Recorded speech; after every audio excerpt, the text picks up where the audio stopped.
How to link WearPro. First, slide down the watch. Confirm if the watch has a link. Open the watch QR code. Open the WearPro app on your phone.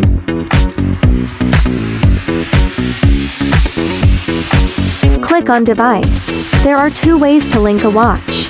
The first method is to connect devices through Bluetooth. The second method is to scan the QR code. Link of the watch with a mobile phone. Bluetooth request pairing. Click Pairing. Click Allow and your watch will be able to receive information from your phone.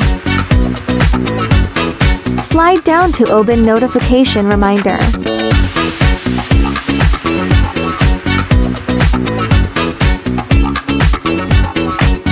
Open App Notifications. Open the application you want to open.